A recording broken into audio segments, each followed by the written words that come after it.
Under the low hum of recessed office lighting and the faint clatter of keyboards around me, I sat across from Greg Maxwell, the newly appointed CEO of Grantwell & Co., my spine stiff as stone. The mahogany table between us might as well have been a battlefield. He twirled a crystal glass of scotch in his hand like this was a friendly drink after hours, not a mandatory career check-in that he'd summoned me to without warning. He smiled, that slow, performative smirk that never reached his eyes, and said, "You've been here, 7 years now? Impressive. But maybe it's time to think about new ways to add value, not just with spreadsheets." I knew what he meant. I'd heard the tone before, that syrupy, suggestive undercurrent masked in corporate language, and I had seen the pattern too many times with other women in the company before I became one of his focuses. I kept my face neutral, nodded politely, and replied, "I'm focused on exceeding Q2 projections. That's what matters." That's when he reached into his jacket pocket, pulled out a small envelope, and casually slid it across the table like a waiter dropping a bill. It was a hotel keycard. I stared at it, then back at him, and for the briefest second, his eyes hardened. That was the real Greg, behind the tailored suit and the motivational speeches about elevating talent. That second confirmed what I'd been dreading for weeks. The comments, the late-night Slack messages, the sudden interest in having me represent the company at client dinners. It wasn't about mentorship. It was about power.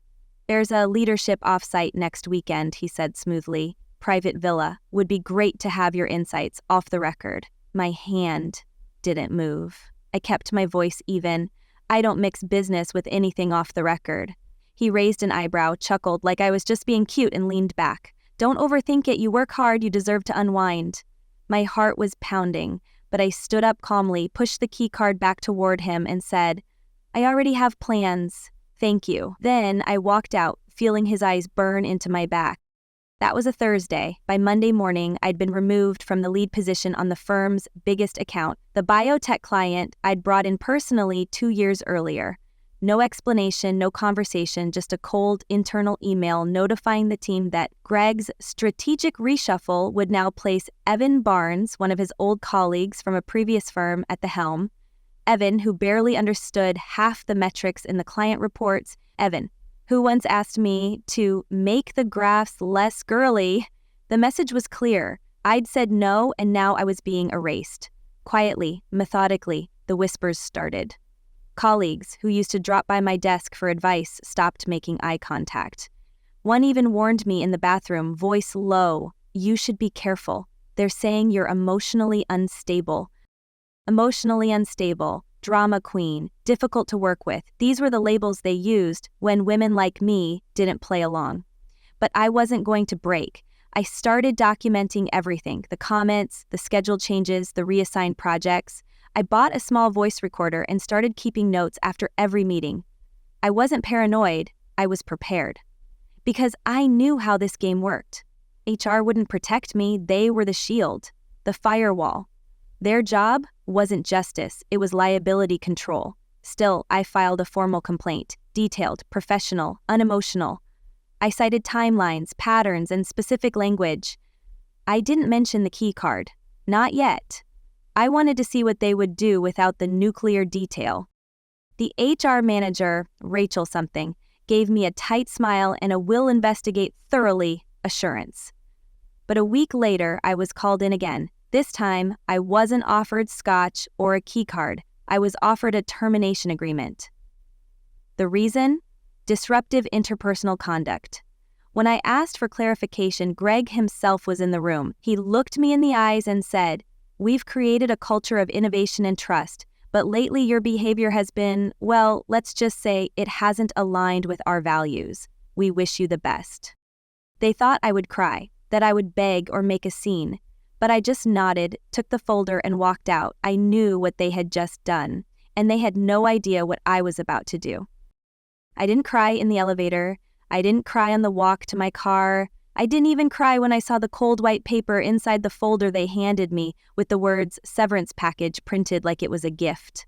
I drove home in silence, gripping the steering wheel like a lifeline. My apartment was exactly how I left it that morning, neat, warm, predictable, the opposite of what I felt.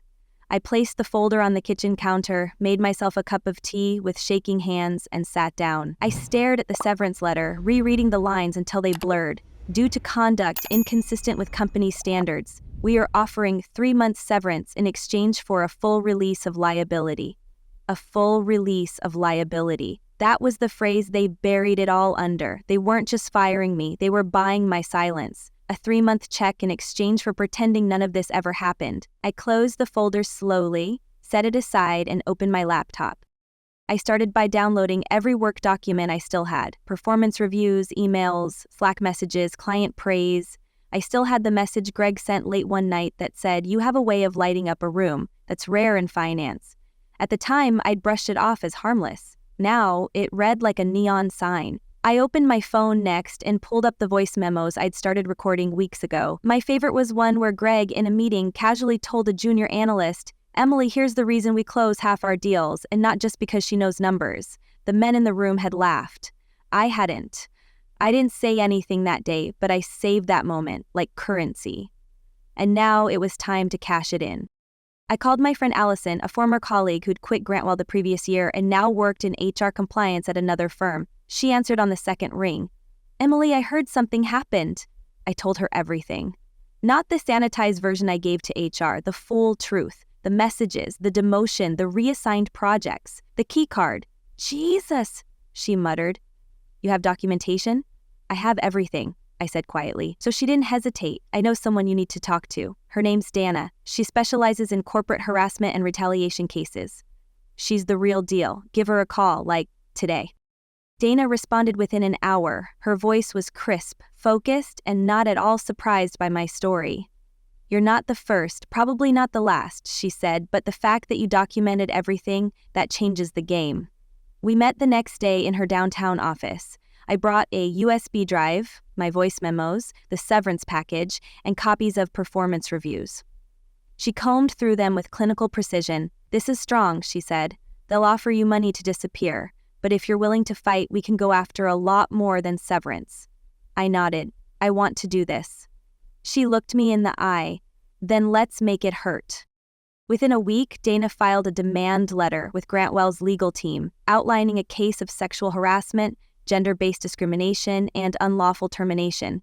She itemized my performance history, detailed the retaliation following my complaint, and included excerpts of recorded statements. But she didn't send it directly to Greg. She sent it to the firm's general counsel and copied in the chairman of the board. That's when things shifted. Suddenly, I wasn't just a former employee with a grievance. I was a threat, a legal liability, a risk with a paper trail and a damn good lawyer. 2 days later, my phone rang. It was an unfamiliar number from the firm's legal department. A woman named Teresa asked if I'd be willing to come in for a confidential discussion to resolve matters amicably. Dana smiled when I told her. "That means they're scared. Good.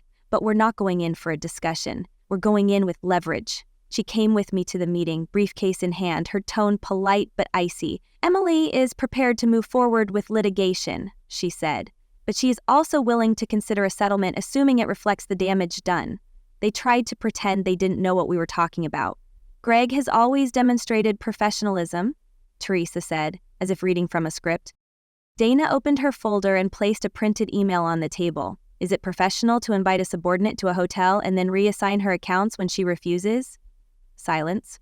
"How about telling her she lights up a room in front of an entire team of male colleagues? Or suggesting she might not be cut out for leadership because she's a bit too emotional?" Teresa's face went pale. "We're not here to litigate in this room," she said stiffly. Dana didn't flinch. "Neither are we. We're here to give you a chance to avoid the courtroom entirely." The number they offered first was insulting. 6 months severance and a mutual NDA. Dana didn't even blink. "No deal," she said. "We'll let the board see the full evidence." That was our real play. Because what they didn't know was that Dana had already drafted a memo addressed directly to Grantwell's board of directors, outlining the case, the recordings, and the company's liability. She hadn't sent it yet, but she would, and they knew it. That night, I lay in bed replaying the moment Greg looked me in the eye and said, "You're not a good fit anymore." I smiled for the first time in days, not because I had won, not yet, but because I had something they didn't expect. I wasn't afraid to burn the whole thing down, I'd spent 7 years building my reputation, my results, my standing in that company. They thought they could erase all that with a whisper, a folder, a lie. They had no idea who they were dealing with. And Greg? He hadn't reached out. Not directly. But I knew he was watching. His silence was its own kind of panic. He thought this would be over in a week. He thought I'd take the check and disappear. He forgot one thing. I didn't want revenge. I wanted exposure. I wanted his face on every screen in that boardroom when they played the recording of him saying, "You know, you'd be a lot more valuable around here if you smiled more." I wasn't just going after compensation. I was going to show the people who empowered him exactly what he was. I went to sleep that night knowing I wouldn't get back my job or the time I'd wasted trying to be the model employee, but I would get something else. I would get justice. And it was only just beginning. 2 weeks passed before we heard anything. I spent those days in a strange limbo, trying to keep my mind busy while checking my email every hour. I knew how these firms operated: delay, deflect, deny. It was all about exhausting you until you either lost the will to fight or accepted their hush money and faded away. But I wasn't fading. I had nothing left to lose and more to prove than ever before. Dana called me on a Thursday morning. "They're not budging," she said, her voice clipped. "Still pushing for a lowball settlement. They've even hinted that you might be in breach of some vague internal confidentiality policy. It's laughable." I sat at my kitchen table, staring at the unopened severance envelope. "So, what's next?" I asked. "We escalate," she said.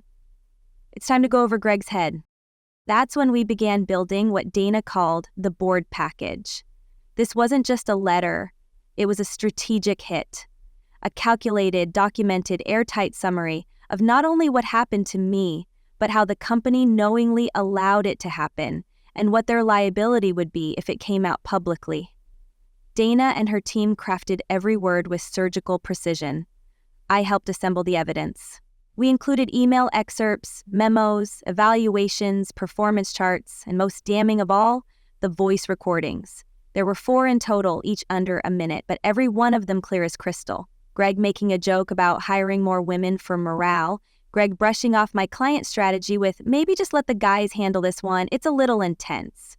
Greg calling me emotionally reactive when I disagreed with him in a meeting. And finally, Greg saying, "You know, I like a woman with fire, but only if she knows when to cool off." We didn't just send it to the board. Dana had another idea, one that would change the entire direction of the case. "Do you remember Mia Ramos?" she asked. "She used to be in your department, left about a year ago." I nodded. Mia had been sharp, ambitious, but left abruptly, and no one knew why. "She's filed her own internal complaint last year," Dana said. "It got buried. But I spoke to her this week.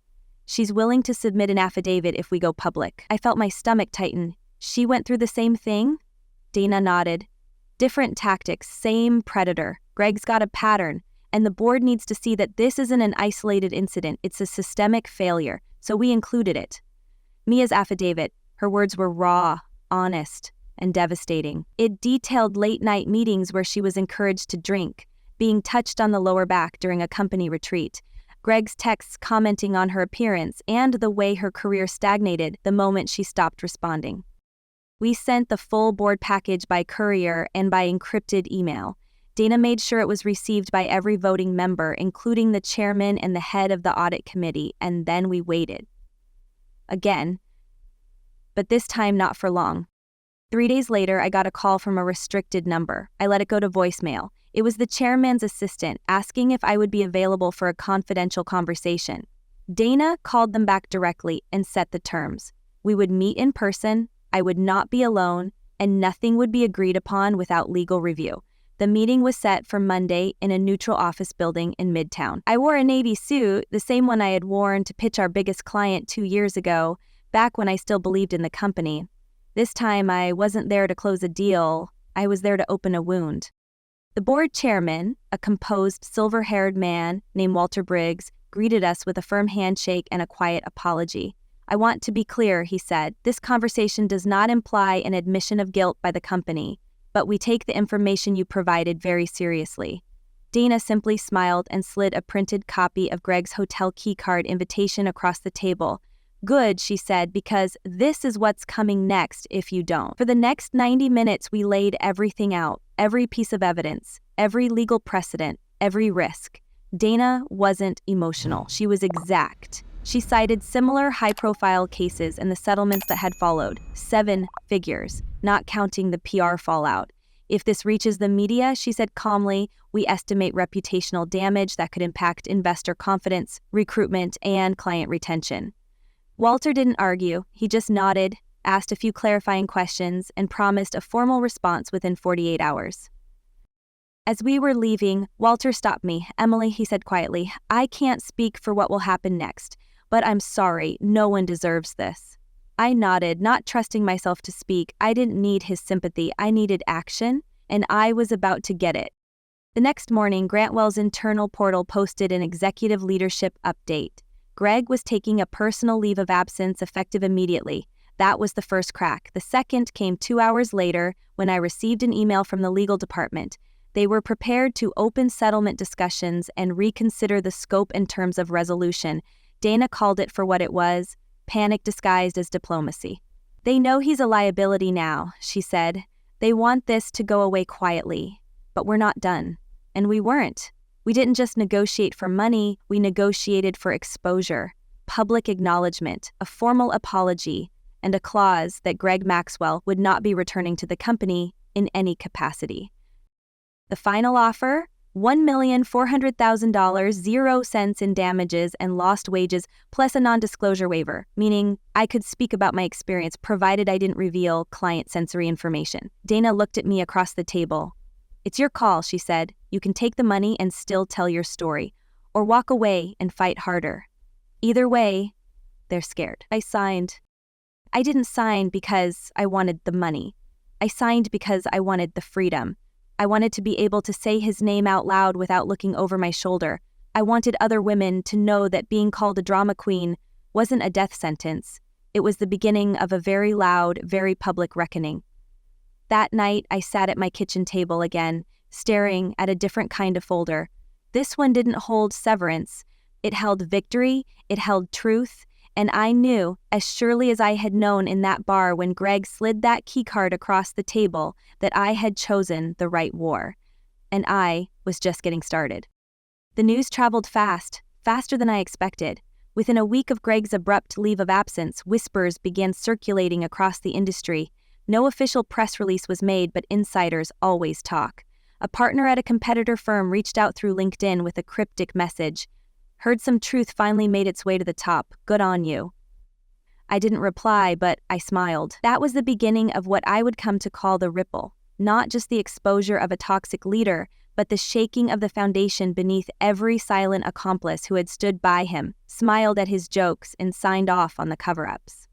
The settlement had bought me closure in theory, but in practice I was far from done. I didn't want revenge in the petty sense of the word. I didn't want to destroy people for sport. What I wanted was impact.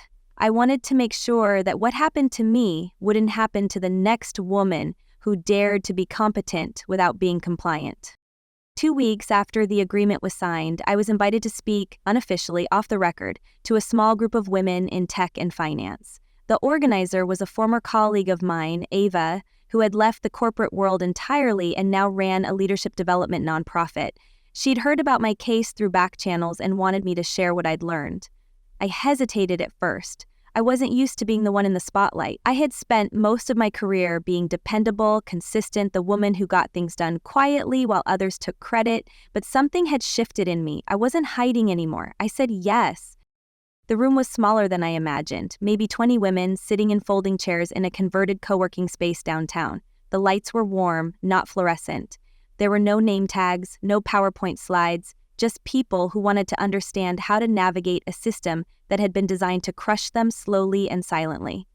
I didn't prepare a script, I didn't rehearse, I just told them the truth. About the first time I realized Greg was grooming me for more than mentorship. About the HR report that vanished. About the email where he joked that I should smile more in board meetings, about the hotel key card, about the demotion, the gaslighting, the silence that followed, and then about the documentation, the recordings, the lawyer, the board memo, the settlement.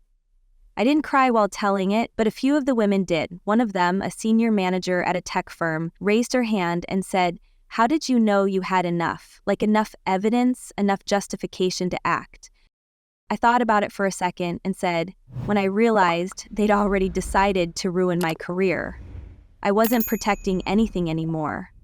I was just deciding how I wanted to go down, quietly or on my own terms. The room went still. That sentence, later, would be quoted back to me more than anything else I said. It was the core of why I did what I did. Because silence hadn't saved me. Professionalism hadn't protected me. Loyalty had only left me exposed. But speaking up, that had set fire to the myth that you can play by the rules and still survive.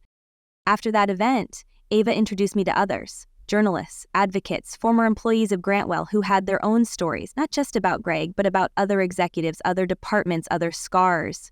One of them, a woman named Priya, had left the company 5 years ago after she was passed over for promotion 3 times, despite glowing performance reviews. Her manager told her she was too intense and didn't have the soft skills to lead. She had gone to HR, nothing happened, she left without a fight, but now she wanted to talk.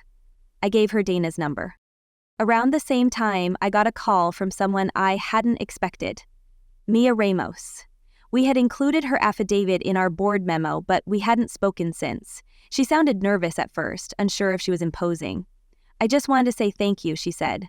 "I always thought I was alone. I thought I was weak for not staying and fighting." I told her she wasn't weak, she was smart. She got out, but now, with her affidavit public inside the company, other women had started reaching out to her too. She'd become an unofficial advocate, offering support, advice, and sometimes just a listening ear. She laughed softly and said, "I never thought I'd be that person." I told her I hadn't either, but here we were. Meanwhile, Grantwell was struggling. The news hadn't hit the mainstream press yet, but internally chaos had bloomed. Greg's leave of absence became a resignation. He was paid out quietly, but the board made sure it wasn't a celebratory exit. His name was removed from all internal documentation within days. Client teams were reshuffled again. Employees started whispering more openly now, not just about Greg, but about others who had created toxic microcultures under his leadership. For the first time, people weren't afraid to speak. I was no longer with the company, but I was receiving daily emails from current and former employees. Some thanked me, some shared stories, some asked what they should do next. I couldn't answer all of them, but I read every word. One message, though, stopped me cold. It was from a woman named Delia, an assistant who had worked directly for Greg until 6 months ago. She hadn't just witnessed the things he said to me, she had helped him cover them up. She admitted in her email that she had deleted an HR complaint I submitted during my first year at the firm, under his instructions. She said she had cried afterward, knowing what it meant, but she was afraid to lose her job. Now, after everything, she was ready to come forward. She wanted to give a formal statement, she wanted to make it right. Dana took her statement, recorded and sworn, and added it to a file she was now compiling, not for litigation, but for history. At some point, I realized this wasn't just a story about my harassment or my firing or my revenge. It had become something bigger, a movement, a reckoning, a chain reaction that neither I nor Greg could control anymore. He had unleashed it by underestimating me, and I had ignited it by refusing to stay silent. There was something deeply satisfying in knowing that his downfall wasn't caused by a single scandal, but by the cumulative weight of every little moment he thought he could get away with. Every joke, every dismissal, every insult disguised as feedback.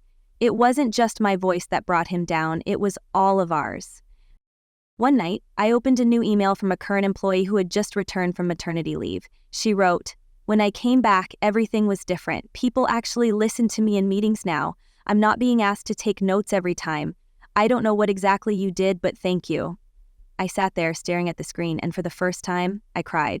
Not out of anger or fear or frustration, but out of relief. I hadn't just survived. I had shifted something, maybe just a little. Maybe only inside one company, but even that mattered. The money I received from the settlement was still untouched. I had plans for it eventually, maybe to start something new, maybe to fund others who wanted to fight but didn't have the resources. But for now, the The real currency I cared about was something else entirely. It was the emails, the conversation, the knowledge that somewhere right now a woman was walking into her office a little taller, a little louder, a little less afraid, because someone else had set the precedent that silence wasn't the only option. And that someone was me. 3 weeks after Greg's official resignation, the board issued a company-wide memo that was meant to sound strong, decisive, and forward-thinking. Grantwell & Co. is committed to fostering an environment of respect, safety, and accountability, it read. As part of this ongoing commitment, we are initiating a comprehensive audit of internal culture and executive practices. They attached a link to an anonymous employee feedback form and launched what they called the Integrity and Inclusion Task Force. It was a PR move, of course. A carefully packaged response to what they feared might still leak outside the walls of the firm. But behind the language and the performative policy shifts, something more real was starting to take shape. For the first time since I'd walked into that office building 7 years ago, the silence was breaking, and I was about to make sure it shattered completely. Dana and I had discussed it multiple times, whether we'd go public. Legally, the settlement agreement allowed me to speak about what happened to me as long as I didn't reveal confidential client information or violate the NDA regarding specific internal financials. The recordings, the internal memos, even the board letter, all were now part of the documented history of the case. Technically, I could tell my story. The question was how. Dana warned me to be cautious. Once it's out there, she said, you lose control over how it's interpreted, repeated, twisted, but you'd also be helping a lot more people. So, if you're ready, fully ready, I'll support you. I thought about it for days. I weighed the risks, the potential backlash, the inevitable flood of internet opinions from strangers who'd never sat in that conference room or felt the way my hands shook when Greg called me too reactive in front of the board. I knew that once I spoke publicly, I'd become a symbol, either of strength or vengeance, depending on who you asked. But the real push came from a message I received late one night. It was from someone I didn't know, a woman named Casey who worked in a different city, different industry, different world entirely. She'd read a leaked summary of my story through a whistleblower blog and had found my personal website. Her message was long, but one line cut through me. I stayed quiet because I didn't believe anyone would ever risk everything to speak up. Then I read about you. That was when I knew I wasn't just telling my story anymore. I was answering hers. We decided to go with a full-length feature through a respected investigative journalist Dana trusted. Her name was Ellen Hughes, and she had covered dozens of corporate misconduct stories over the years. She wasn't sensationalist, she was thorough, calm, and committed to the truth. Ellen interviewed me over the course of 3 in-depth sessions. We walk through every detail, not just the harassment and retaliation, but the culture of complicity. The way HR turned into a brick wall the moment I used the word inappropriate. The whispers that followed me after filing my complaint. The shifting of projects, the careful exclusion from meetings I'd previously led. She interviewed Mia, Priya, Delia, and 3 other women who came forward once word got out that I was going public. Some allowed their names to be printed, others used pseudonyms, but every voice mattered. The article was published online on a Monday morning under the headline, "The Price of Saying No," inside one woman's fight against silence at Grantwell & Co. Within hours, it spread like wildfire, not just within the finance world, but across LinkedIn, Twitter, and dozens of industry forums. Former employees shared it, so did client reps, diversity advocates, even professors at business schools. My inbox exploded. Some emails were cold and clinical. "Thank you for your courage." Others were raw and emotional. "This happened to me too, and I thought I was crazy." There were a few hate messages, of course. Men who accused me of ruining a good man's career over a misunderstanding. Women who called me selfish for going public. But the overwhelming majority were supportive, honest, grateful. Some messages came from inside Grantwell. One, from a woman still working in marketing, simply said, "He used to call me Sunshine and brush my shoulder when no one was looking. Thank you for not staying quiet." 2 days later, the firm made a new announcement. An independent review board would be appointed to assess not just Greg's leadership, but broader patterns of misconduct across the company's executive tier. It was more than I'd hoped for. Not a Band-Aid, not a press release, actual accountability. I didn't need to be there for it. I wasn't looking for a way back in, but I watched every step with quiet satisfaction. Grantwell was finally being forced to look in the mirror. But while the firm scrambled to save its public image, something unexpected happened in my personal life. An invitation. The president of the Women in Finance Alliance reached out and asked if I would be willing to speak at their annual summit. "Your name is on everyone's lips right now," she said. "We want to give you a platform, not for the scandal but for the strength." I hesitated, unsure if I wanted to step into that kind of spotlight. Speaking to 20 women in a co-working space had been intimate. This would be hundreds. But then I remembered that first moment, sitting across from Greg in that polished corner office, when he smiled and handed me that hotel key card like it was a promotion, and I remembered thinking, I can't win this. I had been wrong. I had already won.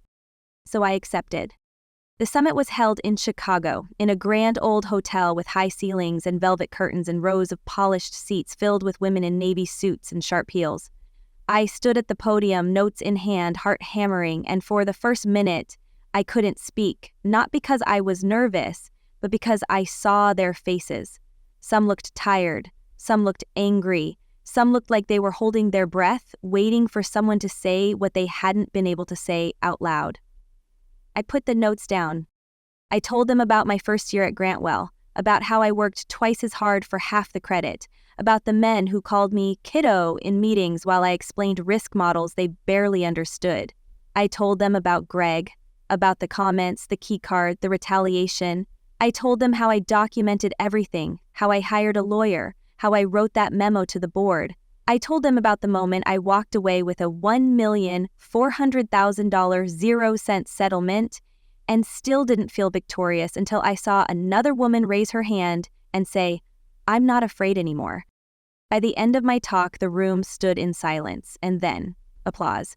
Not polite, not performative, but real. From the chest. From the gut, I stepped off the stage and was immediately surrounded, women asking questions, sharing stories, thanking me, crying. One woman, a senior VP at a major bank, looked me in the eye and said, "You don't know what you just gave us." Maybe not, but I knew what I got in return. I walked out of that hotel feeling lighter, not because the past was erased, it wasn't. I would always carry those memories, but they no longer carried me. I wasn't a victim. I wasn't a scandal. I wasn't even a headline. I was the story, the voice, the refusal. And as long as I kept telling the truth, I would never be silent again. A month after the article came out, Grantwell's internal foundation began to visibly buckle under the weight of long-buried rot. The independent review board that the company had scrambled to form launched a series of internal interviews, policy audits, and department-wide reviews. I wasn't involved in those directly. I didn't need to be. But word found its way back to me through a steady stream of current and former employees who had finally found the courage to speak. People I hadn't spoken to in years were now reaching out, some to offer thanks, others to confess that they'd seen what happened to me and done nothing. One woman wrote, "I always thought you were untouchable, smart, respected, always composed. When they came for you, I realized none of us were safe." I read that email 3 times. Not because I needed the validation, but because it proved something I'd felt in my bones from the start. What happened to me was never personal. It was structural, a system that chews through competence when it refuses to be compliant and discards women the second they stop smiling. Greg had disappeared entirely. No press statement, no apology, no accountability. But a contact at one of the top recruiting firms in New York told me he'd already been blacklisted from a number of leadership opportunities. His name triggered quiet calls and uncomfortable silences now. That was more satisfying than I expected, not because I wanted him ruined, but because it was the first time I truly believed he might finally face what he spent years avoiding, consequences. But while his career was withering in the shadows, mine was changing in ways I never anticipated. I wasn't just getting invitations to speak, I was being offered leadership roles, consultancy gigs, board positions. Not out of pity or PR strategy, but because people were finally seeing what had always been true. I wasn't a victim.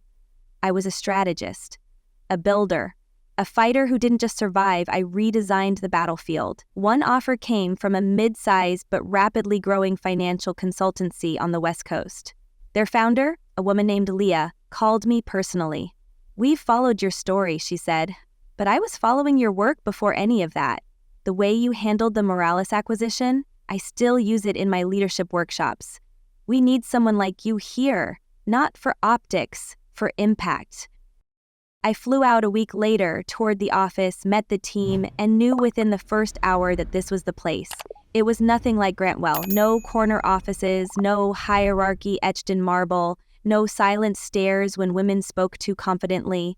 People asked questions, listened, took notes when someone said something smart, regardless of what they were wearing or what department they came from. I accepted the offer that same day, not because I needed to prove I was employable, the settlement had taken care of my financial needs for a long time, but because I needed to rebuild my identity beyond the trauma, beyond Greg, beyond the headlines. I needed to remember what it felt like to be useful on my own terms.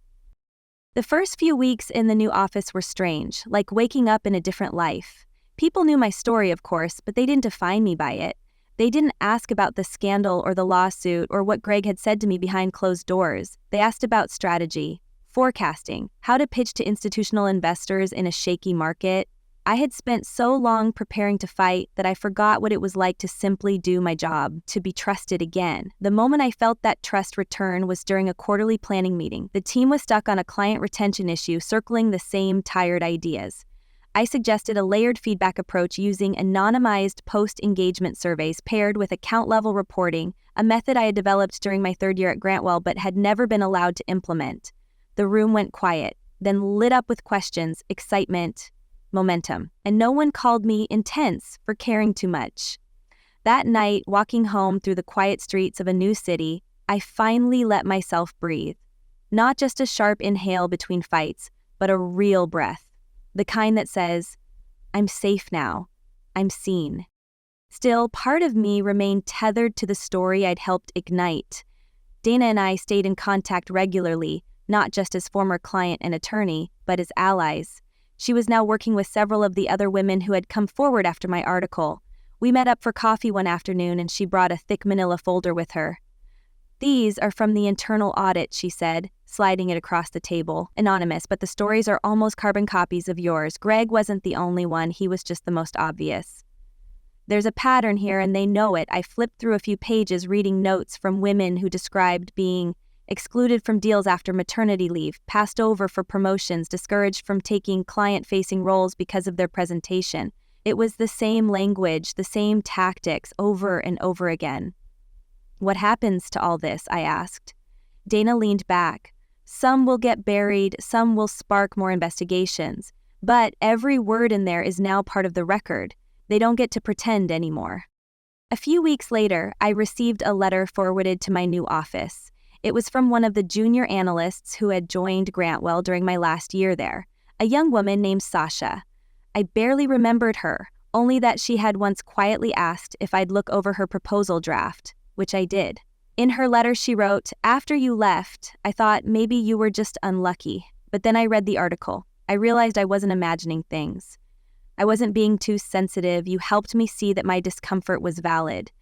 I just accepted a new position at a firm where women lead half the departments. Thank you for making me believe that was possible." I sat there with the letter in my hands, letting the words settle. It wasn't about me anymore. It never had been, not really. Greg thought he was silencing a problem. Instead, he amplified a movement. And I just kept showing up. I documented, I spoke, I told the truth even when my voice shook. And in doing so, I gave others permission to do the same. Some people think power comes from titles, from corner offices, from the ability to fire someone and make it look clean. But real power, the kind that changes systems, comes from standing up when everything tells you to sit down. It comes from saying no and meaning it, from knowing that walking away isn't weakness, it's strategy, and from realizing that sometimes the loudest thing you can do is survive with your head held high. As I left the office that day, I passed by a framed photo near reception. It showed a diverse group of employees smiling at a team-building retreat. No suits, no pretense, just people who looked like they belonged. For the first time in what felt like years, I saw myself reflected in that image, not as a warning, not as a liability, but as proof. Proof that what they tried to bury was exactly what would bloom, and this time, no one was going to silence me. It was raining the morning I returned to New York, the kind of soft, steady rain that muted the city's usual chaos and made even the sirens seem distant. I stepped off the train and walked through the gray blur of people with purpose in my stride and calm in my chest. I hadn't been back since everything happened, since the meetings, the lawsuits, the silence that followed my refusal to disappear. But I wasn't there for Grantwell, or for any of the people who had tried to define my story for me. I was there for something that just a year ago I couldn't have imagined. A panel discussion on ethical leadership hosted at the very business school where I once sat in the back row, quietly taking notes while professors waxed poetic about market dominance and brand loyalty. Now, I was one of the featured speakers. The auditorium was packed, students, faculty, executives, aspiring professionals. I waited backstage, listening to the moderator read our bios. When they introduced me, there was a pause, then a ripple of applause that grew louder than I expected. Not because I was famous, but because people knew what I'd done. Not just the fight, but what came after it, the rebuilding, the mentoring, the refusal to let my identity stop at survival. I stepped onto the stage and scanned the room, locking eyes with a young woman in the front row who looked exactly like I used to feel, hungry, nervous, unsure if she belonged here. I began not with a quote or a statistic, but with a story. My story. Not the sensationalized version that had circulated online, but the lived version. The version with silence, with second-guessing, with nights staring at the ceiling, wondering if I'd made a mistake. I told them about the first time I realized power doesn't always scream. It whispers, it excludes, it rewrites the rules to favor the ones who already wrote them. And I told them about how I rewrote them back. After the panel, there was a line of students waiting to speak to me. Some asked for advice, some just said thank you. But one, a young man with a backpack slung over one shoulder, looked at me and said, "I thought I wanted to be a CEO. Now I think I want to be a better one than the ones I've seen." I smiled and told him that was the point, that leadership isn't about dominance, it's about accountability, about using your position to protect, not to prey, about remembering that silence is a choice and so is courage.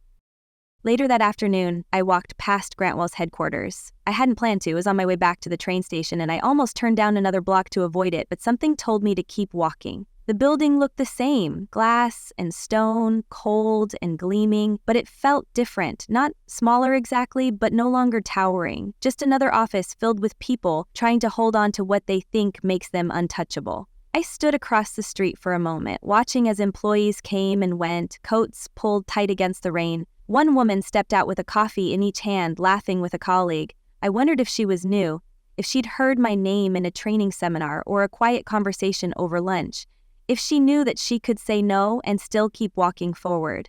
I hoped she did. When I boarded the train back home, I opened my laptop and looked at the draft of a speech I was scheduled to give the following month at a national ethics summit. It started with a line I'd rewritten a dozen times. What happens when one voice speaks up in a room full of silence? Now, I deleted the question mark and replaced it with a period, a statement, because I knew the answer. I'd lived it. I'd watched the silence fracture, watched others find their voices in the echo of mine. What happens when one voice speaks up in a room full of silence? Everything. That's what happens. Everything changes. That night, I sat by the window in my apartment, listening to the rain soften, then stop. The world was still turning, new names were rising, old systems were shifting, and somewhere out there, another woman was choosing to speak, to write, to document, to refuse. She wouldn't know my face. She might not even know my name, but she'd know what it meant to stand her ground. And that, I realized, was the legacy I never planned for but always needed. I didn't win because I shouted the loudest. I won because I refused to stay quiet. Because I knew that dignity wasn't something they could give me or take away. It was something I reclaimed, one sentence at a time, until it was louder than their power and sharper than their silence. I closed my laptop, leaned back, and exhaled slowly, not the breath of someone escaping, the breath of someone home.